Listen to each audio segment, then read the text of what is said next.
Those words, they keep replaying in my head over and over. Sharp as glass, meant to wound. Once this weekend is over, you shouldn't expect any place in what we're building together. That's what she told me, my son's fiancé, the night before their ceremony was scheduled to happen. Her tone stayed barely audible, just above a whisper really, but cutting enough to slice through every bit of hope I'd been clinging to. I couldn't bring myself to go the following day. I stayed here, right in this house, feeling shattered and hollow. But then, by early afternoon, the whole thing came crashing down, the celebration falling apart completely. When everything finally came to light, nobody could wrap their heads around what had been lurking beneath all that ivory silk and expensive champagne. That Friday evening, the one right before my son's wedding, I genuinely felt like I was witnessing the beginning of his greatest happiness, maybe even some validation of my own path. I'd raised him alone for 28 years, you see, making sacrifices that existed only in the quiet corners of my memory. Career opportunities that would have meant relocating. I turned them down. Trips I'd fantasized about since I was young, canceled. I became something of an expert at stretching $15 across 3 full days of meals. My boy, my David, he would never need to shoulder the weight of what we lost when his father walked out of our lives. To me, this wedding meant so much more than just him marrying the woman he claimed to adore. It represented living proof that despite the poverty, despite the loneliness, despite the bone-deep exhaustion that never seemed to fade, I'd somehow managed to raise a good man. That's what I kept whispering to myself anyway, desperate to believe it even when doubt crept in during those silent hours before dawn. That specific evening, I drove to the rehearsal venue carrying something I'd been working on for nearly 8 weeks. A photo collection documenting David's path from those first shaky steps to his college graduation, from scraped knees to that golden afternoon when his medical school acceptance letter arrived. I'd invested everything into those pages, wanting his future wife, Jessica, to really grasp the depth of love and sacrifice that shaped the man she was preparing to marry. Jessica met me at the door looking flawless, just like always. Perfect hair, elegant dress, practiced smile firmly in place.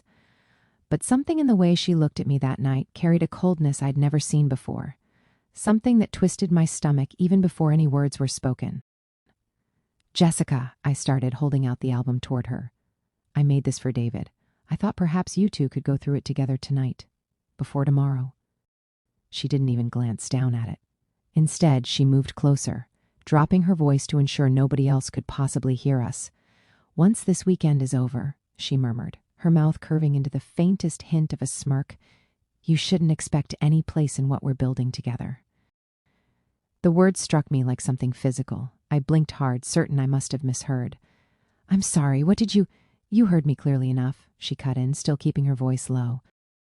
"You've completed your purpose. You raised David. Tomorrow he becomes mine, my husband, my responsibility, my future. And you're just dead weight at this point. Don't embarrass yourself trying to hold on." I stood frozen, gripping that album like it was the only solid object in a world that had suddenly tilted off its axis. My throat closed up, burning, but no sound would come out. She tilted her head slightly, seemingly amused by my inability to speak. "Honestly, I've been patient far too long already. David loves you, naturally, but love makes people foolish, clouds their thinking. I see you for what you really are, though, someone who has no business in the life we're creating. So do us both a favor. Don't show up tomorrow. Save everyone the awkwardness." I should have said something, should have defended myself, defended all those years of devotion and struggle and love that asked nothing in return. Instead, I felt crushed beneath the accumulated weight of decades.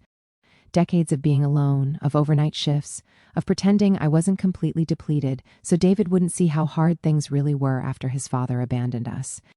And now this woman, the one who supposedly loved him enough to marry him, was telling me I was expendable, disposable, irrelevant. She patted my arm with manufactured sympathy, like you'd console a confused child. "Go home, Mrs. Harrison. Sleep in tomorrow. It'll be the most beautiful day of our lives, and frankly, we don't need you there casting shadows." I don't remember walking back to my car. Don't remember the drive home through familiar streets I'd traveled thousands of times. What I do remember, crystal clear, is sitting on my bed later that night, staring at David's photo album, my hands shaking so violently the pages nearly tore. Every photograph captured a moment of love, of sacrifice, of refusing to quit even when everything felt impossible. And yet tomorrow I was supposed to act like none of it mattered. Like I didn't matter. Tears blurred everything. But underneath the devastating heartbreak, something else started building, a cold, quiet rage. I whispered into my dark bedroom, if I'm not going to be part of their lives after tomorrow, then tomorrow I simply won't be there. So the next morning, that Saturday morning, I stayed home. I assumed the wedding would happen without me, that David would marry her, and I'd be quietly edited out of my own son's story like some embarrassing mistake. But by early afternoon, the entire community was talking. The wedding never took place, and the reason it fell apart would change everything we thought we understood. I suppose to anyone watching from outside, I must have looked like just another overbearing mother who couldn't let go. That's the story Jessica had carefully constructed over the past few years, painting me as possessive, interfering. But the truth is, I never clung to David. I held him upright because there was nobody else who would. When David's father left, he didn't just abandon me. He abandoned his child. I'll never forget that particular night. David was only 6, clutching his stuffed elephant in one small fist, asking me, "Mama, when's Daddy coming back?" I had no answer, only tears I desperately tried to hide behind manufactured smiles and empty reassurances. From that moment forward, it was just us against everything. I became the provider, the nurturer, the encourager, the disciplinarian, all of it. I worked double shifts at the hospital laundry. Sometimes I'd come home so exhausted I'd collapse still wearing my work clothes, too tired to even change. But every time David brought home a perfect score, every time he made me a crooked birthday card covered in crayon and glitter, I knew it was worthwhile. He grew into someone compassionate, intelligent, driven. He studied with an intensity I'd rarely witnessed. He wanted to become a doctor, not for status or money, but because he once told me, "Mom, I want to help people who hurt the way you always helped me when things were bad." That single sentence sustained me through countless sleepless nights, through moments when I wasn't sure we'd survive another month.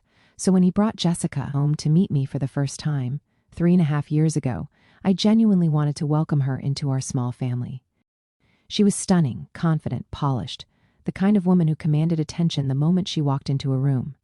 David was completely captivated, and I wanted nothing more than his happiness. But beneath that polished surface, I started noticing small cracks. She maintained perfect politeness whenever David was around, but the instant he stepped away, her tone would shift, becoming sharp, dismissive, like speaking to me was an obligation she resented. She never asked about my life, my work, even stories from David's childhood. Instead, she dominated conversations talking about herself, her career in pharmaceutical sales, her influential friends, her elaborate plans for the future. At first, I dismissed it. Maybe she was nervous, uncertain how to connect with me. But as months passed, those cracks widened into obvious fractures. Last year on David's birthday, I baked his favorite cake, dark chocolate with salted caramel frosting, a tradition we'd kept since he was 9. When I brought it to his apartment, Jessica smiled sweetly and said, "How nostalgic. But David's following a strict nutrition plan now. I'll make sure this doesn't derail his progress." She took the knife from my hands and moved the cake aside, untouched. David laughed nervously, kissed my cheek, said, "Thanks, Mom. You really didn't need to go through all this trouble." But I caught the flash of guilt in his eyes. He knew I'd stayed awake past midnight baking that cake, measuring ingredients we could barely afford. Still, I swallowed my hurt because that's what mothers do, isn't it? Every time Jessica dismissed me, every time she undermined my presence, I convinced myself it didn't really matter. She loved David. That had to be enough. The engagement should have been my chance to gain a daughter, not lose a son. Instead, it only widened the distance growing between us. Jessica took complete control over every wedding detail. I wasn't invited to a single dress fitting, not one cake tasting, not even discussions about seating arrangements. When I gently suggested I might help with something, anything, she gave me a tight, condescending smile. "Don't worry yourself, Mrs. Harrison. We have everything handled. You just need to show up looking presentable." It stung deeply, but I smiled, nodded, swallowed my disappointment. All for David's sake, because that's what I'd always done. But there were warning signs I should never have ignored, like how Jessica seemed more fascinated by David's earning potential than his actual dreams. The way she'd roll her eyes when he mentioned wanting to work in underserved communities. The way she introduced him at gatherings. Not as my fiancé David, but as David, who's finishing his medical residency. Looking back now with painful clarity, I realized she never saw my son as a complete person. She saw him as an acquisition, a strategic investment. That Friday night before the wedding, when she finally spoke those venomous words directly to my face, every tiny warning sign I'd been ignoring for years suddenly crystallized into horrible sense. I wasn't losing my son to genuine love. I was losing him to calculated ambition, to greed disguised as affection, to someone who viewed me, his mother, as an inconvenient obstacle needing removal from her perfect picture. And I let it happen. I actually allowed it, at least until Saturday morning, when fate intervened in ways none of us could have anticipated. The morning of the wedding, I woke before dawn. For a brief moment, my body moved automatically, boiling water for tea, laying out the pale blue dress I'd bought months earlier, the one David had commented on, saying, "Mom, that color looks beautiful on you." But then Jessica's words came crashing back like ice water. "Once this weekend is over, you shouldn't expect any place in what we're building together." I sat at my small kitchen table, watching steam rise from my cup, hands shaking not from age but from the crushing weight of a decision I already knew I'd made. I wasn't going. For the first time in 28 years, I was choosing my own dignity over David's expectations. Maybe it was selfish, maybe it was cowardly, but I couldn't force myself to sit in that church, smiling politely while watching him pledge his life to someone who'd already erased me from their future. I placed the photo album back in its box and slid it beneath my bed. He wouldn't see it today. Maybe he'd never see it at all. As morning light gradually filled my kitchen, my phone started buzzing. Messages from relatives, friends, even David himself. "Mom, we're heading to the church. Can't wait to see you there. Where are you?" people are asking. "You're running late, aren't you?" That's so typical. I turned the phone face down on the table. Somewhere deep inside, a small voice whispered that I was making a terrible mistake.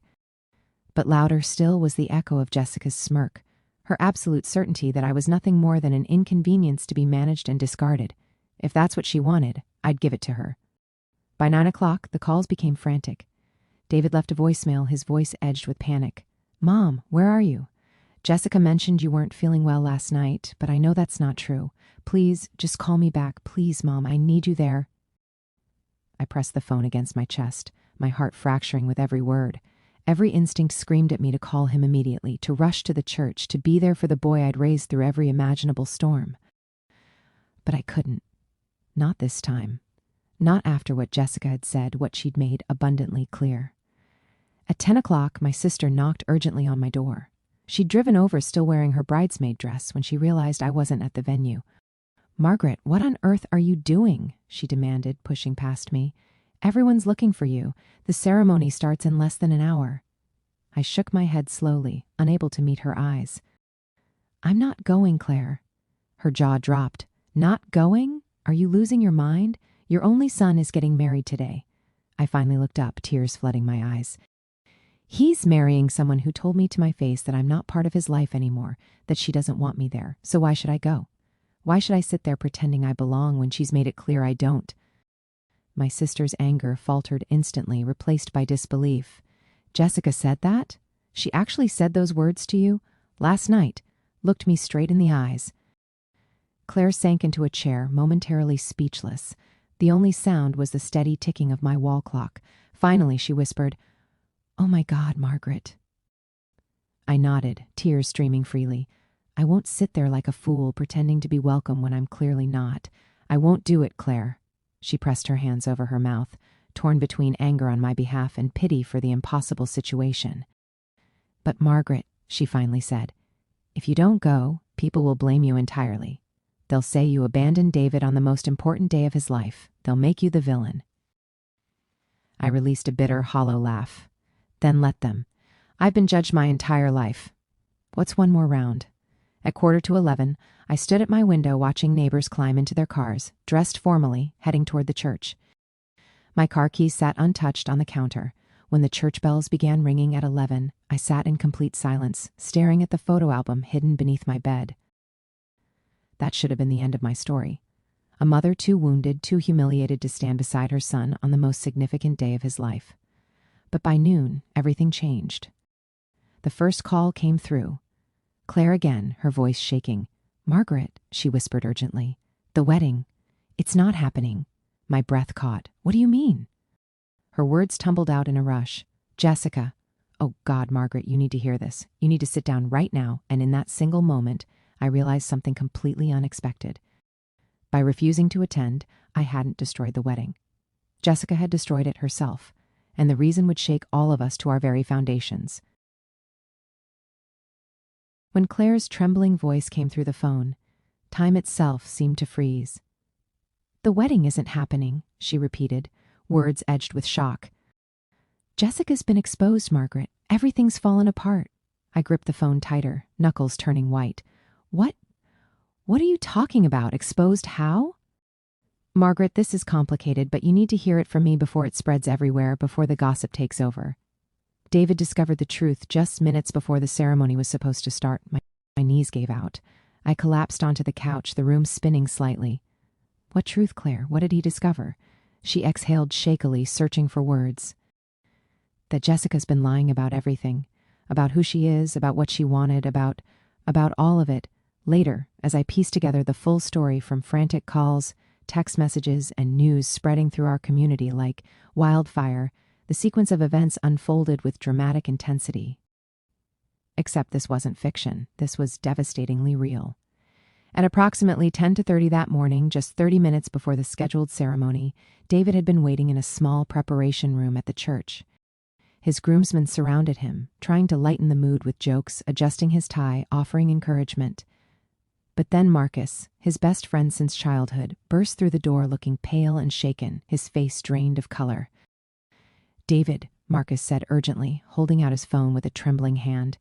"You need to see this right now, man. You need to see this before you walk down that aisle." On the screen were photographs. Multiple photographs.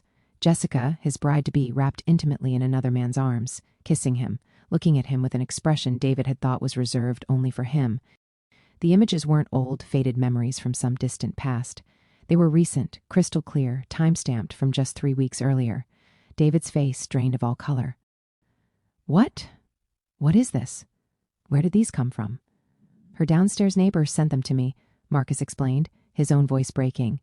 "He's been suspicious for weeks, saw them together multiple times. He thought you deserved to know before you made what could be the biggest mistake of your life." The man in the photographs wasn't some random stranger. He was Jessica's direct supervisor, the one she'd spoken about constantly, always claiming he was simply her professional mentor, nothing more. David staggered backward, chest heaving as he struggled to breathe. In that single crushing moment, the truth he'd been unconsciously refusing to acknowledge came crashing down with brutal force. The late nights, supposedly, working on important projects. The secretive text messages she'd always angle her phone away from. The way Jessica would brush off his gentle concerns with a dismissive laugh and quick kiss, assuring him he was being paranoid. It had all been true, every suspicion, every nagging doubt. She'd been unfaithful while simultaneously planning their future together. But the affair wasn't even the complete story, wasn't the full extent of the deception. As wedding guests began filing into the church, murmuring among themselves and checking the time, whispers started spreading like a contagious disease through the gathering crowd. Jessica's maid of honor, apparently drunk on a volatile mixture of nervousness and champagne consumed too early, had accidentally let something crucial slip during a conversation near the refreshments table. Jessica hadn't merely been unfaithful to David, she'd also been strategically scheming about their entire future together. Her family, it turned out, had actively pushed her toward this engagement specifically because David was on the verge of completing his medical residency and entering what would likely be a highly lucrative career. To them, to her parents especially, this marriage wasn't about love or compatibility or building a life together. It was purely a financial transaction. A calculated merger of assets. The prenuptial agreement Jessica had insisted they needed, claiming it was to protect both of them equally, wasn't designed to protect David at all. It had been carefully constructed to systematically funnel his future earnings, his hard-earned income, directly into accounts controlled by her family. Her father, a businessman with a documented history of failed ventures and mounting debts, had even bragged openly to another guest earlier that morning, apparently feeling confident and celebratory. Once Jessica marries that doctor, all our financial troubles will disappear. We'll be set for life. By the time David stormed into the bridal preparation suite, he was shaking visibly with rage, betrayal, and heartbreak. Jessica, absolutely radiant in her elaborate wedding gown, turned toward him with a brilliant smile. "Sweetheart," she said brightly, "are you ready? It's almost time." He held up Marcus's phone, the damning photographs displayed clearly. "What the hell is this, Jessica? What the hell have you been doing?" Her confident expression faltered immediately, perhaps for the first time since I'd known her. The carefully maintained mask slipped completely. That's not what it looks like," she began, voice losing its usual assurance. "It's exactly what it looks like," David roared, his voice cracking with emotion. "3 weeks ago, with your boss, the one you kept telling me was just a mentor, just a colleague." Her bridesmaids gasped collectively, hands flying to their mouths. The room fell into shocked silence. Jessica's voice turned sharp, defensive. "David, listen to me carefully. You need to let me explain." "No, you listen." His voice broke completely. "You told my mother she wasn't part of this family anymore. You deliberately tried to cut out the one person who's always been there for me, who sacrificed everything for me. And this entire time you were lying straight to my face about everything." Jessica's cheeks flushed deep red with fury rather than embarrassment. "Your mother, is that what this is really about? She's been poisoning your mind against me from the beginning, David. She's jealous. Can't you see that? She doesn't want to let you go, doesn't want you to have your own life." But the accusation fell completely flat because in that crystallizing moment, David finally understood the truth with perfect clarity. I hadn't needed to poison him against her. She had poisoned herself through her own actions, her own choices, her own cruel words and calculated deceptions. By 11 to 15, the church had descended into absolute chaos. Guests whispered frantically, gasped at the unfolding drama, checked their phones as the shocking news rippled outward through the assembled crowd. The pastor attempted desperately to restore some order, but David walked deliberately down the center aisle, not accompanied by a bride, but carrying a grim announcement that would echo through everyone's memory. "There will be no wedding today," he said, voice shaking but remarkably firm. "Jessica has betrayed my trust completely. This ceremony is canceled effective immediately." Audible gasps filled the sanctuary. Jessica's parents shot to their feet in immediate protest. Her mother actually screeched, "Don't you dare humiliate our daughter like this in front of everyone. Don't you dare destroy everything we've planned." But David didn't flinch. She humiliated herself through her own choices. "I'm simply telling the truth." Jessica, now furious beyond measure, chased after him down the aisle, screaming about misunderstandings and lies and taking things out of context. But the photographs didn't lie. Neither did the whispered confessions about her family's ulterior financial motives. By noon, guests were filing out in stunned, uncomfortable silence. Some shook their heads in disbelief. Some muttered about wasted money and ruined plans. Others whispered with sympathy specifically for me, though I hadn't even been present to witness any of it. When Claire finished relaying the complete story, I sat frozen in my living room, phone still pressed against my ear. My heart ached profoundly for David, for the heartbreak he didn't deserve, for the betrayal he'd have to process and somehow move beyond. But beneath the maternal sorrow, another feeling bloomed unexpectedly. Vindication, a sense of being proven right, even though I'd never wanted to be. Jessica had told me with such confidence and cruelty that I wasn't part of the family anymore. And now there was no family for her to claim, no future for her to control, no carefully constructed plan for her to execute. I whispered into the phone, almost to myself, voice barely audible. She wanted me gone from their lives. But she's the one who's gone now. She destroyed everything herself. That should have been the conclusion of Jessica's presence in our lives, the final chapter of her involvement with David. But it wasn't, because when people like her lose everything they've been scheming toward, they don't simply accept defeat and disappear quietly. And I was about to discover exactly how far she and her desperate family were willing to go to try to claw back what they believed was rightfully theirs. For the remainder of that Saturday and all through Sunday, my phone never stopped buzzing. Friends I hadn't spoken to in months, neighbors I barely knew, even distant relatives I'd almost forgotten existed. All calling, texting, sending links to social media posts spreading with alarming speed. The canceled wedding had become the talk of the entire community. The scandal everyone was discussing and dissecting. One online headline read, "Medical resident cancels wedding moments before ceremony after fiancé's affair exposed through photographs." But another post, far more venomous and calculated, immediately caught my attention and made my stomach drop. Controlling mother-in-law sabotages son's wedding, tears young couple apart. Jessica's family was already actively rewriting the narrative, reshaping the story to suit their purposes. By Sunday evening, whispers had spread systematically that I was somehow the real reason the wedding never happened. That I'd been feeding David lies and manipulations about Jessica for months, that I had deliberately convinced him not to proceed because of my own selfish needs. It was completely absurd, utterly disconnected from reality. David had seen the photographs with his own eyes, had heard the financial scheming with his own ears. But lies travel infinitely faster than truth, especially when spread by people who understand how to manipulate public perception. And Jessica's parents were absolute masters of performance and presentation. At one point, Jessica herself posted on social media, sharing a photograph of herself still in her ruined wedding dress, mascara streaking dramatically down her cheeks, with a caption that read, "Some people just can't let go. Some mothers never learn when to stop interfering." The comments flooded in almost immediately, complete strangers offering sympathy, friends demanding to know what kind of mother would deliberately ruin her own son's happiness, people who knew nothing about the actual situation, making harsh judgments based solely on Jessica's carefully crafted victimhood. I wanted to scream into the void of the internet. I wanted to shout the complete truth from every available platform. But David begged me desperately not to engage. "Mom, please don't respond to any of this," he pleaded over the phone. "Don't lower yourself to her level. Everyone who actually matters, everyone who's close to us, knows exactly what really happened. But the painful problem was that not everyone close to us knew the truth."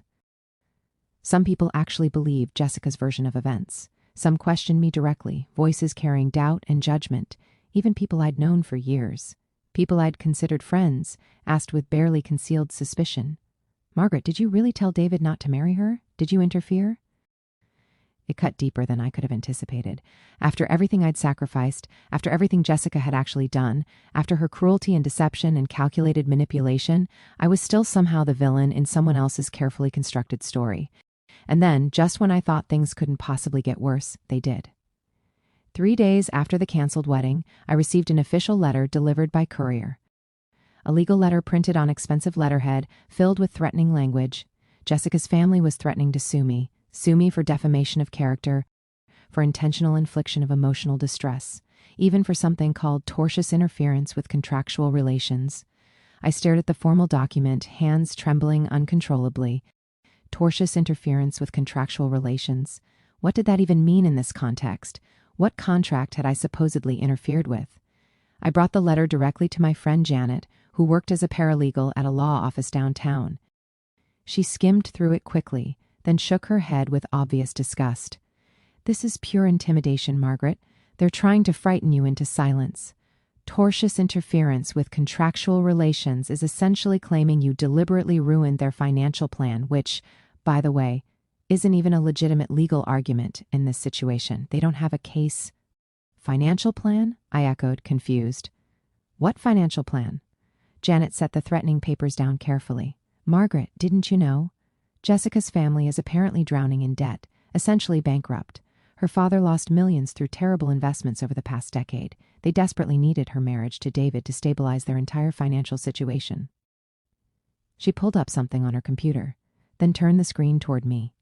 That prenuptial agreement they drafted. It was specifically written to protect them, not David. If he'd actually signed it, a significant percentage of everything he earned over the next 10 years would have been systematically transferred into accounts they controlled. My blood ran cold as the full picture finally came into sharp focus. So it had never been about love, not even for a single moment. It had always been about money, about control, about securing their financial future at David's expense. And when I refused to attend the wedding, when my absence likely contributed to the chain of events that exposed everything, Jessica seized the perfect opportunity to shift the entire narrative in her favor. She couldn't afford to be seen publicly as the greedy, unfaithful fiancé who'd been caught in her schemes. So instead, she painted me as the bitter, controlling, jealous mother who couldn't let her son grow up and build his own life. It was strategically brilliant in a cruel and calculating way. For the following week, the harassment continued relentlessly, escalating rather than diminishing. Anonymous messages flooded my email and social media. "Monster. Jealous old woman. You destroyed your own son's happiness. You should be ashamed." And Jessica's family wasn't finished with their campaign. One afternoon, I returned home from grocery shopping to find David sitting on my couch, his face pale and drawn, holding yet another legal letter in his shaking hands. "They're threatening me now too, Mom," he said quietly, voice hollow. Jessica's father says if I don't publicly clear her name, if I don't recant everything and claim it was all a misunderstanding, he'll drag you into court. He says he'll ruin you financially, destroy your reputation completely, make sure you lose everything. I sank slowly into the chair across from him, heart pounding painfully. What did you tell him? David's jaw tightened with visible anger. I told him to go straight to hell. But I could clearly see the worry etched into every line of his face. He was fresh out of his residency, carrying massive student loans, his career just beginning to take shape. A lawsuit, even a completely frivolous one, could drain his resources and damage his professional reputation before it even properly started. Mom, he whispered, voice cracking, I don't know how much more of this constant pressure I can take. They're absolutely relentless. Calling me, sending lawyers letters, posting things online. It never stops. I reached across the small space between us and took his hand firmly in mine. For so many years I had carried him through every imaginable storm. Now he was desperately trying to shield me from this one, trying to protect me the way I'd always protected him. But this wasn't a storm we could weather through silence and patience. No, this was war. And if Jessica and her family wanted war, then I would have to fight back with every weapon at my disposal. That night, as I lay awake staring at the ceiling, unable to sleep, I remembered something Jessica had said during one of her smug little speeches several months earlier, back when she'd felt completely secure in her control. You don't really understand, Mrs. Harrison. In this world, perception is absolutely everything. People believe what they see, what they're shown. Truth is almost irrelevant. She'd been right about that, at least. People believed her carefully crafted performance because she played the role of wounded victim so convincingly. Beautiful, heartbroken, innocent. The victim of a cruel and jealous mother-in-law who couldn't let go. If perception was her primary weapon, then I would have to fight back with something stronger. Not quietly, not politely, not by hoping people would eventually see the truth on their own. I would fight back with documentation, with evidence, with the actual truth presented so clearly that even Jessica's manipulative skills couldn't obscure it. And I had exactly the ammunition I needed, because Jessica's betrayal wasn't merely emotional and personal. Her family's schemes crossed legal and ethical lines. And once I properly exposed their financial manipulations, their predatory prenuptial agreement, their systematic planning to exploit David, no amount of tears or social media posts would be able to save her reputation. I didn't fully know it yet, sitting there in my dark bedroom, but the next phase of this battle wouldn't be fought through whispers and gossip and carefully worded social media posts. It would be fought with documentation, with evidence, with legal exposure. And this time, after remaining silent for so long, after years of swallowing my hurt and biting my tongue, I absolutely would not stay quiet. For several weeks following the canceled wedding, Jessica's calculated smear campaign continued with relentless intensity. Her family pushed their carefully constructed narrative at every possible opportunity, through every available channel. I was the bitter, controlling mother who couldn't release her grip on her adult son, the jealous woman who had destroyed her own child's chance at happiness simply because she couldn't stand being replaced. It might have worked, might have succeeded in permanently destroying my reputation, if not for one critical factor that Jessica and her family hadn't properly accounted for. The truth, when properly documented and presented, has an extraordinary way of clawing its way to the surface, no matter how much deception tries to bury it. I spent days systematically collecting everything I could find, every piece of evidence that might prove useful. Old email exchanges that David had forwarded to me months ago when he'd been confused about certain things Jessica said. Screenshots of text message conversations he'd saved because something about them felt wrong. Copies of the prenuptial agreement Jessica's father had drafted. An agreement so laced with predatory clauses and one-sided terms that it read less like a marriage contract and more like a hostile business acquisition. Janet, my paralegal friend from the law office downtown, connected me with a financial investigator she knew, someone who specialized in uncovering hidden debts and fraudulent business practices. Within just 1 week of careful research, we uncovered exactly what Jessica's family had been desperately trying to hide from everyone, especially from David. A documented string of bankruptcies stretching back nearly 15 years, massive debts to multiple creditors, lawsuits from former business partners claiming fraud and misrepresentation, a pattern of financial mismanagement so extensive and so severe that Jessica's father had apparently been barred from serving as an officer in several business organizations. They hadn't wanted Jessica to marry David because of love, compatibility, or genuine affection. They had wanted his medical career, his future earning potential, his financial stability, and that prenuptial agreement had been their carefully designed golden ticket to accessing everything he would earn. Armed with all this documentation, with evidence I could actually prove rather than just assert, I knew exactly what I needed to do next. 3 weeks after the canceled wedding, Jessica's family organized what they called a reconciliation dinner at an expensive hotel ballroom downtown. They invited David specifically, claiming they wanted to talk things over calmly, to resolve the unfortunate misunderstandings, to find a path forward for everyone involved. David begged me not to attend. He was genuinely worried they might ambush me, attack me verbally, maybe even physically make the situation worse than it already was. But I knew with absolute certainty that if I didn't face them directly, if I didn't confront them with the evidence I'd gathered, they would never stop their campaign against me. They'd continue spreading lies, filing threatening legal papers, making my life and David's life absolutely miserable. So I walked into that hotel ballroom that Saturday evening, wearing the pale blue dress I had originally bought for the wedding, the dress I'd never gotten the chance to wear. I wanted them to see it, to remember what they'd stolen from me, from David, from all of us. Jessica's parents sat positioned at the head of an elaborately set table. Jessica seated beside them, wearing a sleek black designer dress, her expression carefully arranged into something between wounded dignity and cold calculation. Several other family members filled additional seats, all watching me with varying degrees of hostility and suspicion. "Well," Jessica's father said with obviously forced pleasantness, "look who decided to grace us with her presence after all. Mrs. Harrison, we were just discussing how best to resolve this unfortunate situation, this misunderstanding that's caused so much unnecessary pain." "Misunderstanding?" I repeated calmly, my voice steadier than I actually felt inside. "Are you referring to the affair or the financial fraud?" Jessica's practiced smile faltered immediately. "You're still desperately clinging to those lies, those malicious—" I set a thick manila folder down on the table with deliberate force, the sound echoing slightly in the formal space. "Then perhaps you can explain these documents. Financial records documenting your family's bankruptcies, court filings from lawsuits your father lost. And this." I pulled out a copy of the prenuptial agreement. "This contract you drafted, Clause 17, subsection 4 to be specific.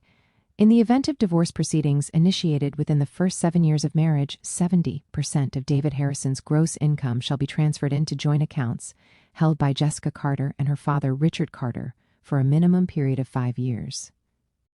Audible gasps rippled around the table. Even David, who had skimmed through the prenuptial agreement but admittedly never studied it in careful detail, turned noticeably pale. "You weren't just planning to marry him," I said, my voice cold and precise. "You were planning to systematically drain him financially. You wanted his future earnings to bail out your family's spectacular failures, to pay off your father's debts and failed investments." Jessica's father's face flushed deep crimson, his hands clenching into fists on the table. "You have absolutely no right to—" "I have every right," I interrupted him sharply. "Because you and your daughter dragged my name and my reputation through the mud publicly. You painted me as a jealous, vindictive woman who destroyed her own son's happiness. But now everyone here, everyone at this table can see the actual truth. You weren't welcoming David into your family. You were planning to exploit him, his bank account, his career, everything he'd worked so hard to build." Jessica's eyes narrowed dangerously, her carefully maintained composure cracking completely. "You wouldn't actually dare make any of this public. You wouldn't dare expose—" I leaned forward slightly, meeting her gaze directly, my voice dropping to something quiet but absolutely razor-sharp. Watch me do exactly that." The confrontation spiraled rapidly into absolute chaos. Jessica desperately tried to insist the photographs of her affair were somehow manipulated or taken out of context. Her father threatened immediate lawsuits, his voice rising with each word. Her mother burst into theatrical tears about family unity and forgiveness and moving forward together. But David didn't flinch this time, didn't waver or doubt himself. He stood up slowly, his voice trembling slightly but remarkably firm. "You lied to me about everything," he said, looking directly at Jessica. "You lied about loving me, about wanting to build a genuine life together. All you actually wanted was access to my money, to my career, to my future earnings. That's all I ever was to you, a financial opportunity." Jessica reached desperately for his hand, her voice suddenly soft and pleading, all the hardness gone in an instant. David, please. I made mistakes, yes, I admit that. But it was always you I wanted. It was always about you, not money, not... He shook his head firmly, pulling his hand away from hers. If that were even remotely true, you wouldn't have said what you said to my mother. You wouldn't have told her she wasn't part of my family, wasn't welcome in our lives. You wouldn't have deliberately tried to erase the person who sacrificed everything to raise me, who gave up her entire life so I could have opportunities. The room fell into heavy, uncomfortable silence. Jessica froze completely, finally realizing that her own cruel words, the words she'd whispered so confidently that Friday night, had come back to destroy her entirely. Her mask cracked completely, desperation and panic spilling through the fractures. She's the one turning you against me. Can't you see that? She's been manipulating you, poisoning your mind. No, David said, his voice breaking with emotion. You did that completely on your own. You destroyed everything through your own choices, your own actions, your own lies. That evening, I genuinely thought the confrontation would conclude with more shouting, with additional threats, with bitter accusations flying back and forth across that elaborately set table. But instead, it ended with David walking steadily out of that hotel, his arm linked firmly through mine, his choice made absolutely clear. Jessica followed behind us desperately, her voice rising to near screaming, begging, sobbing, swearing frantically that nothing was how it appeared, that she could explain everything if he'd just listen. But for the first time in their entire relationship, David didn't look back. He didn't pause. He didn't give her another chance to explain or manipulate or twist the truth into something more palatable. By the time we reached the parking lot, David stopped walking and turned to face me directly. His eyes were red and swollen, his face pale with exhaustion and emotional devastation. But there was something new in his expression too, a strength, a clarity, a determination that hadn't been there before. Mom, he whispered, his voice thick with unshed tears. I should have listened to you so much earlier. I should have seen what she really was. I pulled him into my arms, holding him exactly the way I had when he was a small child waking from nightmares, when the world felt too big and too frightening, and only his mother's embrace could make things feel safe again. You see it now, I whispered against his shoulder. You understand now. That's what truly matters. That's all that's important. But as we drove away from that hotel, as the lights faded behind us in the rearview mirror, Jessica's desperate words echoed through my mind with crystal clarity. You wouldn't dare make this public. You wouldn't dare expose us. She'd been wrong about that, fundamentally wrong. Because if she genuinely wanted a war fought through public perception and carefully managed narratives, then perception was exactly what she would get. And when the complete truth came out, when all the evidence was properly presented, her carefully constructed facade would crumble beyond any possibility of repair. In the days immediately following the hotel confrontation, Jessica and her family tried absolutely everything they could think of. Threats delivered through lawyers' letters filled with impressive-sounding legal language. Pleading phone calls at all hours. Desperate promises that they'd stop the harassment if we just agreed to sign non-disclosure agreements and never speak publicly about what had happened. Her father sent David emails overflowing with complex legal terminology, insisting he was completely within his rights to pursue damages for breach of promise, for emotional distress, for reputational harm. Her mother left increasingly tearful voicemails begging David to be reasonable, to show compassion, to remember that families should forgive each other. Jessica herself oscillated wildly between extreme rage and desperate manipulation. One moment she'd be sending threatening text messages, swearing she'd ruin both of us completely, destroy our reputations so thoroughly we'd never recover. The next moment she'd be leaving, whispered voicemails claiming she still loved David deeply, that everything had been a terrible misunderstanding, that they could work through this together if he'd just give her one more chance. But it was already far too late for any of that. Because this time, the truth wasn't going to be confined to whispered conversations in a hotel ballroom, to private confrontations where only a few witnesses could hear what was actually said. This time, with Janet's invaluable help and guidance, I made sure everyone would know exactly what had happened. I provided copies of the prenuptial agreement and the detailed financial records to a journalist I'd been connected with, someone who specialized in investigative reporting about financial exploitation and fraudulent schemes. Within just 1 week of careful fact-checking and verification, the article went live on a widely read news website. The headline read, Behind the canceled wedding, the Carter family financial schemes finally exposed. The article was absolutely damning in its thoroughness. It meticulously detailed the multiple bankruptcies spanning more than a decade, the predatory prenuptial agreement designed to funnel a young doctor's earnings into debt-ridden family accounts. It even carefully hinted at the affair that had sparked the wedding day collapse, though it avoided using specific names to protect David's privacy as much as possible. For the first time since this nightmare began, the wider world could see the complete story. Not filtered through Jessica's tear-streaked social media posts and carefully crafted victim narrative, but presented through the cold, objective perspective of documented evidence, verified facts, undeniable proof. And almost immediately, the tide of public opinion turned dramatically. Comments flooded in beneath the article, on social media, in community forums, not attacking me anymore, but finally directing their anger and disgust where it actually belonged. So she wanted his paycheck, not his heart. That's absolutely disgusting. That poor mother-in-law. Can you even imagine being told you're not family anymore after raising your son completely alone? Jessica's nothing but a calculated gold digger. That family should be ashamed. Those contract clauses are actually criminal. How did they think they'd get away with this? The sympathy and support that had been so cruelly denied to me for weeks suddenly poured in like warm sunlight breaking through storm clouds. People I'd known for years reached out to apologize for doubting me, for questioning my motives, for believing Jessica's lies without hearing my side of the story. David, though still processing the profound heartbreak of betrayal, found new strength in seeing the truth finally acknowledged publicly.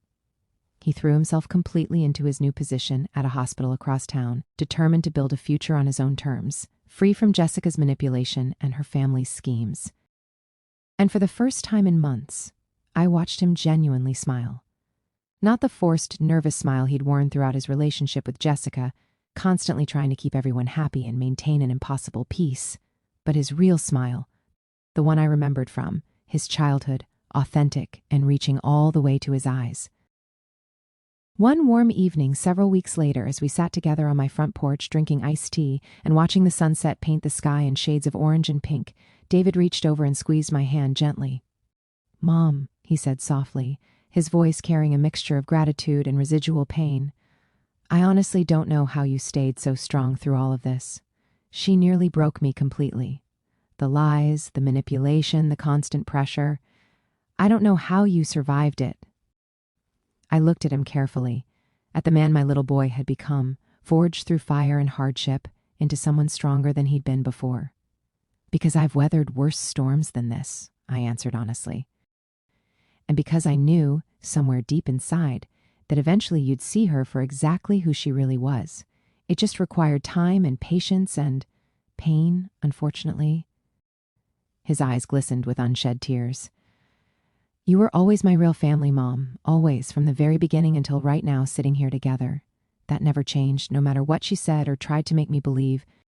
Those words, simple and heartfelt, meant more to me than any public vindication, any article, any flood of supportive comments ever could, because ultimately, that's what this entire battle had really been about. Not money or reputation or winning some kind of public relations war. It had been about protecting the bond between a mother and her son, about refusing to let someone cruel and manipulative sever a connection built over 28 years of unconditional love and sacrifice. And we had survived it. Battered and bruised and emotionally exhausted, yes, but we had survived it together. And somehow that made both of us stronger than we'd been before. As the last light faded from the sky and evening settled around us, David leaned his head against my shoulder the way he used to when he was small and the world felt overwhelming. "I love you, Mom," he whispered into the gathering darkness. "I love you too, sweetheart," I whispered back, my heart finally beginning to heal. "I always have. I always will. That's what being family actually means." I wish I could say that the published article exposing Jessica's family schemes marked the definitive end of our ordeal, that justice had been served and everyone simply moved forward with their lives. But reality, as I've learned repeatedly throughout my 53 years, rarely provides such clean, satisfying conclusions. The weeks following the article's publication brought their own unique challenges and complications, though thankfully of a very different nature than what we'd endured before. Jessica's family initially attempted to pursue legal action against both the journalist who'd written the expose and against me personally for what they claimed was defamation and invasion of privacy. They hired an aggressive attorney who sent impressively official-looking letters threatening massive lawsuits, financial ruin, criminal charges for allegedly stealing confidential documents. But Janet, ever reliable and knowledgeable, connected us with a defense attorney who specialized in exactly these kinds of intimidation tactics. Within 2 days of reviewing the case, he determined that Jessica's family had absolutely no legal standing whatsoever. Everything published in that article was completely factual and properly documented, he explained during our first meeting, his tone confident and reassuring. Bankruptcy filings are public records. The prenuptial agreement was legally obtained since David had every right to share his own contract. And truth is an absolute defense against defamation claims. They're just desperate and flailing at this point. He drafted a response so legally ironclad, so thoroughly documented, that Jessica's attorney withdrew from the case entirely within a week. Apparently, even he recognized they were pursuing something completely without merit. But while the legal threats evaporated relatively quickly, the social fallout continued rippling through our community for months afterward. Jessica's family, facing mounting public scrutiny and judgment, eventually left town entirely. I heard through various sources that they'd relocated somewhere south, trying to start fresh where their reputation hadn't been completely destroyed. Jessica herself disappeared from all social media, her carefully curated profiles going completely dark almost overnight. Some people criticized me for how publicly I'd handled everything, suggesting I should have taken the high road and dealt with matters privately. A few distant relatives actually stopped speaking to me entirely, claiming I'd been vindictive and cruel, that I'd taken things too far by involving journalists and making everything so dramatically public. But far more people, especially other mothers who'd watched their own children make questionable relationship choices, reached out with support and understanding. Women I barely knew would stop me at the grocery store or the pharmacy to share their own stories of difficult future in-laws, of watching helplessly as their children made choices that concerned them deeply. "You did what any mother would want to do," one woman told me while we waited in line at the post office. "You protected your son when he couldn't protect himself. That takes real courage."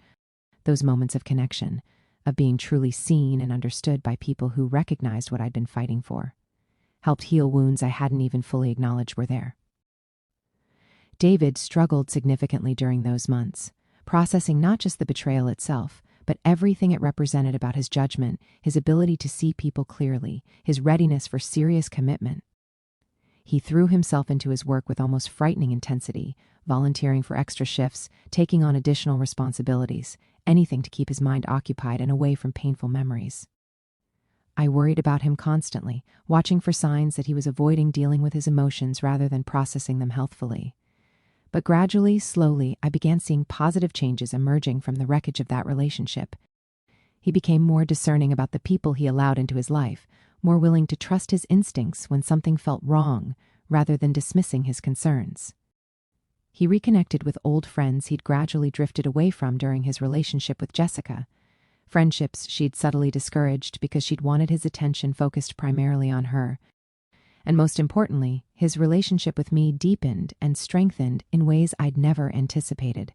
We'd always been close out of necessity, bound together by circumstances and his father's absence. But now we chose that closeness, actively nurturing our connection rather than simply accepting it as default.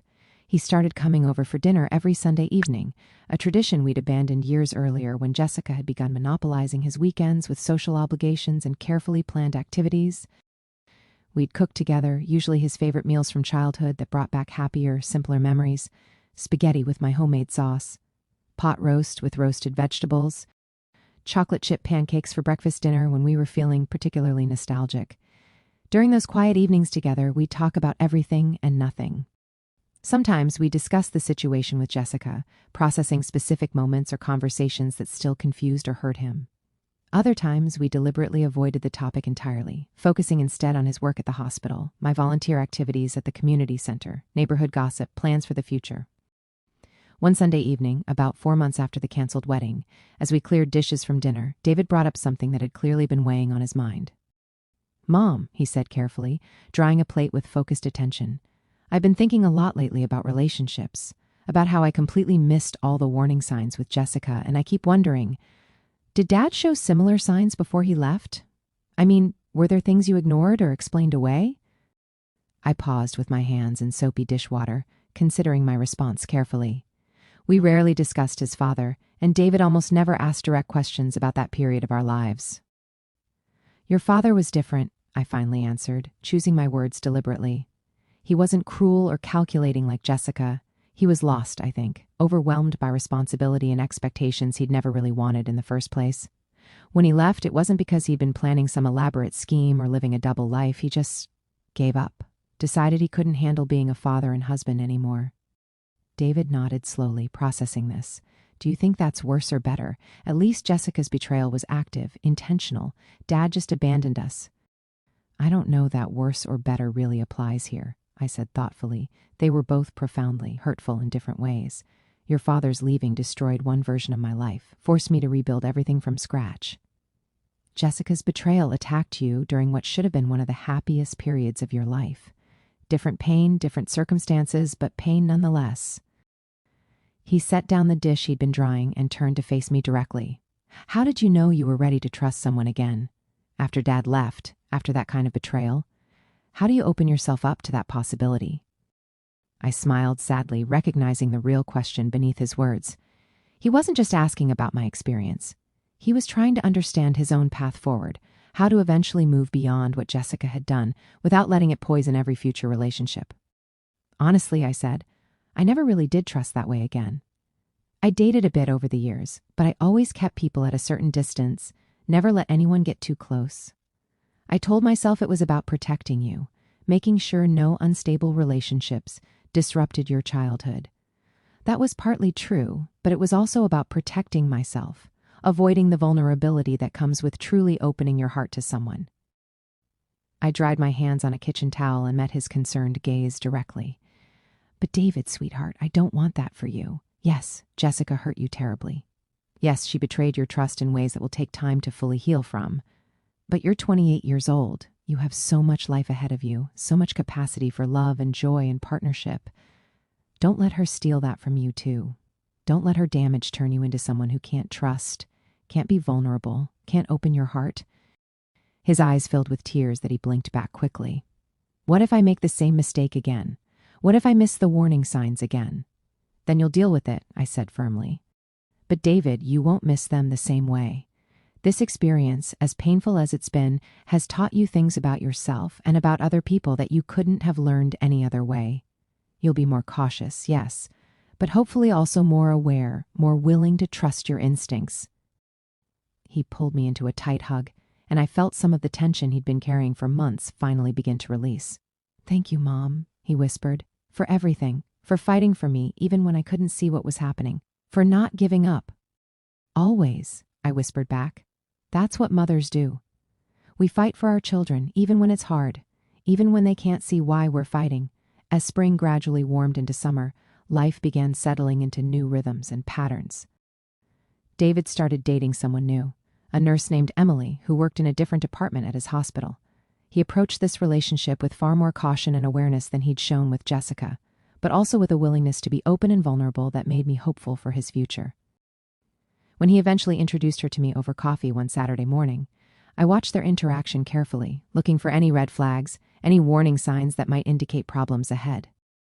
But Emily was genuinely lovely, warm without being performative about it, interested in David's stories about his childhood without trying to compete with or diminish my role in his life. She asked thoughtful questions about my work and my interests, actually listening to my answers rather than simply waiting for her turn to speak. As we said goodbye in the cafe parking lot, she surprised me by giving me a sincere hug. Thank you for raising such a good man, she said quietly. I know his path here wasn't easy, but the person he became through all of that is pretty extraordinary. Tears stung my eyes unexpectedly. After everything with Jessica, after being told I wasn't wanted in David's future family, hearing those simple words of acknowledgement and respect meant more than Emily could possibly know. Thank you for seeing him clearly, I responded, my voice slightly unsteady. For appreciating who he actually is, driving home that afternoon, I felt something I hadn't experienced in years. Not just relief or vindication or even happiness exactly, but peace. A genuine sense that despite all the pain and struggle and heartbreak, things were finally moving in the right direction. That evening, my phone rang with an unfamiliar number. I almost didn't answer, but something made me pick up. "Mrs. Harrison?" An uncertain voice asked. "This is Amanda. Amanda Carter, Jessica's younger sister." My entire body tensed immediately. "What do you want, Amanda? Please, just listen for a moment," she said quickly, as if afraid I'd hang up before she could finish. "I'm not calling to defend Jessica or my parents. I'm calling to apologize." I sat down slowly on my couch, completely unprepared for this conversation. "I knew," Amanda continued, her voice thick with emotion. "I knew what they were planning with that prenuptial agreement. I knew about the affair, or at least suspected something was wrong, and I said nothing. I convinced myself it wasn't my place to interfere, that it was none of my business. But I was wrong, Mrs. Harrison. I should have warned David, should have done something to stop it before everything exploded the way it did." For a long moment, I couldn't find words to respond. Of all the things I might have anticipated, this genuine apology from Jessica's own family member hadn't even crossed my mind. "Why are you telling me this now?" I finally asked. "Because I've been carrying this guilt for months," she said simply, "and because you deserve to know that not everyone in my family supported what they did. My parents have always been difficult, manipulative, willing to use people to solve their financial problems. I've tried to distance myself from them for years, but Jessica was my sister. I kept hoping she'd be different, that she'd make better choices. But she didn't." "Where is Jessica now?" I asked, surprising myself with the question. "Last I heard, she was living somewhere in Florida, trying to start over. She's not doing well, honestly. The public exposure destroyed her reputation completely. She can't find decent work because every potential employer searches her name and finds the articles. She's essentially living with our aunt, dependent on family charity she used to look down on." Part of me, a small bitter part, felt satisfaction hearing that Jessica was facing real consequences for her actions. But mostly I just felt tired, weary of holding on to anger that no longer served any productive purpose. "I hope she finds a way forward," I said, and meant it more than I expected to. "I hope she learns from this and becomes someone better." "That's more grace than she deserves," Amanda said quietly. "More than any of us deserve, really, but thank you for that." After we hung up, I sat in the dimming evening light, reflecting on how much had changed in less than a year. How close I'd come to losing David entirely, to watching him marry someone who would have spent years systematically destroying him from the inside out. But we'd survived it, more than survived. We'd emerged stronger, more connected, more honest with each other than we'd ever been before.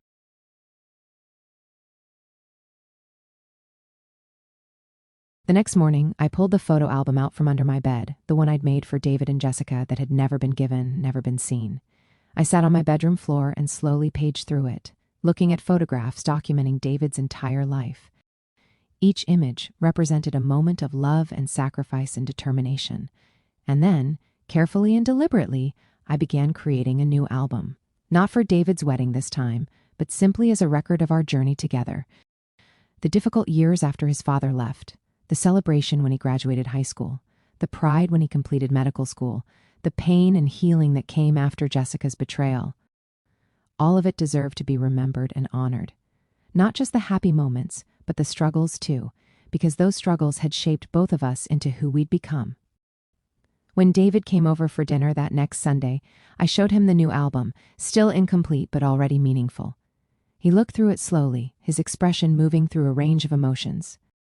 Nostalgia, sadness, gratitude, love. "You never gave up on me," he said finally, closing the album gently. "Even when I was making terrible choices. Even when I couldn't see what was right in front of. You never stopped fighting for me." "That's what real family does," I answered, taking his hand across the table. "Real family doesn't give up when things get difficult. Real family doesn't cut people out because they're inconvenient or because they don't fit into some perfect picture. Real family stays through everything, always." He squeezed my hand tightly, and in that simple gesture I felt everything that had been broken between us finally fully healed, finally complete. "I know that now, Mom," he whispered. "I finally understand what family actually means." And sitting there in my small kitchen, holding my son's hand while evening settled around us, I realized that despite everything we'd endured, despite all the pain and betrayal and public humiliation, we'd gained something invaluable. We'd learned that our bond, forged through decades of struggle and unconditional love, was stronger than any scheme designed to break it. That truth, when properly defended, will eventually overcome even the most elaborate deceptions. That sometimes the greatest gift you can give someone you love is refusing to let them make a catastrophic mistake, even when defending them makes you the villain in someone else's story. Jessica had told me I wouldn't be part of David's family anymore, had tried her absolute hardest to erase me from his future, but she'd failed completely because I wasn't just part of David's family. I was his family, the foundation everything else was built upon, and no amount of manipulation or cruelty or calculated scheming could ever change that fundamental truth. As the months continued to pass, David's relationship with Emily blossomed into something genuine and healthy. She never tried to push me out of his life or create artificial distance between us. Instead, she embraced the bond we shared, understanding that loving David meant accepting and respecting the person who'd raised him. One afternoon in late autumn, nearly a year after the canceled wedding, David stopped by my house unannounced. He looked nervous, fidgeting with something in his pocket as we sat down with tea. "Mom," he started, then paused, gathering his thoughts. "I wanted to talk to you about something before I did anything." My heart skipped slightly, recognizing that tone. "What is it, sweetheart?" He pulled out a small velvet box and opened it, revealing a simple, elegant engagement ring. "I want to ask Emily to marry me, but I needed to talk to you first, needed to make sure you were okay with it, that you felt good about her, about us." Tears sprang to my eyes immediately. The fact that he came to me first, that he valued my opinion enough to seek it out before making this decision, spoke volumes about how far we'd come. "David," I said softly, reaching across to cover his hand with mine, "Emily is wonderful. She's genuine. She's kind. She sees you for who you really are. And most importantly, she doesn't see me as competition or an obstacle. She understands that you can love her fully while still honoring the relationship we have." He exhaled shakily, relief washing over his face. "I was so sure last time, with Jessica. I was so convinced I'd found the right person, and I was so wrong. I'm terrified of making the same mistake again." "You're not making the same mistake," I assured him. "You're not the same person you were then. You're wiser now, more aware, more willing to trust what you see rather than what you want to believe. And Emily, she's shown you through her actions consistently, over months, who she really is. That's not the same thing at all." A few weeks later, David called me late one evening, his voice bubbling with excitement. "She said yes, Mom. Emily said yes." I could hear Emily laughing in the background, could hear the pure joy in both their voices. "I'm so happy for you both," I said, and meant it with my whole heart. "So incredibly happy." "Mom," David said, his voice growing more serious, "I want you involved in everything this time, the planning, the decisions, all of it. You and Emily can work together on whatever you want. This wedding, it's about building a family, and you're already family. That's not negotiable." Those words, that simple declaration, healed wounds I hadn't even realized were still tender.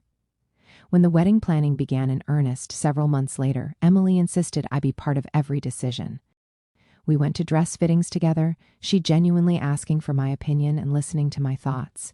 We tasted cakes and discussed flowers and debated color schemes. But it wasn't just performative inclusion.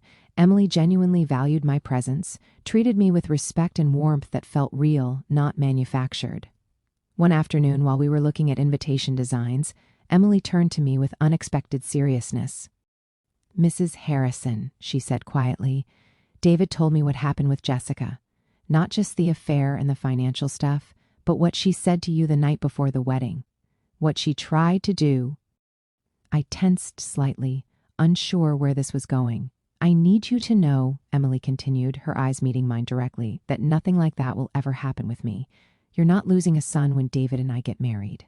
I'm gaining a mother-in-law, and I genuinely mean that. You raised an incredible man, and I'm grateful every single day that you did. I would never, ever try to push you out of his life or make you feel unwelcome in ours." Tears spilled down my cheeks before I could stop them. "Thank you," I whispered. "You have no idea how much that means to me." She reached across and took my hand. "I think I do, actually. My mom passed away when I was 16. I know what it's like to lose that connection, to miss having a mother in your life. I'm not trying to replace her, but I hope you and I can build something real too. Not just because you're David's mom, but because I genuinely like and respect you." In that moment, I understood viscerally the difference between what Jessica had been and what Emily was. Jessica had seen relationships as transactions, as strategies to be managed and optimized for personal gain. Emily saw them as connections to be nurtured, as opportunities for genuine human warmth and care. The wedding itself, when it finally arrived the following spring, was everything the first one should have been. Simple, heartfelt, focused on the actual commitment being made rather than on appearances and performances. As I sat in the front row of that small chapel, watching David and Emily exchange vows they'd written themselves, I felt a profound sense of peace settling over me. David looked happy, genuinely happy, in a way I'd never seen during his relationship with Jessica. There was no tension in his shoulders, no worried glances, no sense of walking on eggshells, just pure, uncomplicated joy. When it came time for the toasts at the reception, David surprised me by calling me up to stand beside him. "Mom," he said, his voice carrying across the gathered guests, "a year and a half ago, I almost made the biggest mistake of my life. I almost married someone who didn't understand what love actually means, who saw people as assets to be acquired rather than as human beings to be cherished." He paused, his eyes finding mine. "You saw it before I did. You tried to warn me in your own way. And when things fell apart, when everything came crashing down, you were there. Not saying I told you so, not making it about being right, just being there, loving me unconditionally, helping me heal." His voice grew thick with emotion. "You taught me what real family means, what real love looks like. It's not about control or possession or financial arrangements. It's about showing up again and again, even when it's hard, even when you're not sure you'll be welcome, even when doing the right thing might make you the villain in someone else's story." He turned to Emily, taking her hand. "And Emily, she gets that. She understands that loving me means respecting where I came from, honoring the person who made me who I am. That's how I know this is real, Mom. Because she doesn't see you as competition. She sees you as part of what makes us, us." There wasn't a dry eye in the room as I hugged my son, as Emily joined us, wrapping her arms around both of us. "Thank you," I whispered to them both. "Thank you for letting me be part of this, for making me feel like I belong." "You've always belonged, Mom," David whispered back. That was never in question. Not really. I just lost sight of it for a while. As the reception continued, as I watched David and Emily dance and laugh and celebrate surrounded by people who genuinely cared about them, I reflected on the journey that had brought us here. It hadn't been easy. There had been moments when I doubted myself, wondered if I was doing the right thing, feared that I'd lost my son forever. But standing there, watching him begin this new chapter of his life with someone who truly loved him, who saw him clearly, who respected the bond we shared rather than feeling threatened by it, I knew with absolute certainty that every difficult moment had been worth it. Jessica had tried to erase me from David's life, to make me feel small and unwanted and irrelevant. But she'd failed, not because I'd fought back with matching cruelty, but because the truth, when defended with love and courage and unwavering commitment, will always ultimately prevail. Later that evening, as the celebration was winding down, Emily pulled me aside. "Mrs. Harrison," she said, then corrected herself with a smile. "Margaret." "I was thinking, David and I are planning to buy a house in a few months. We were hoping to find something with a small in-law suite or a guest house on the property.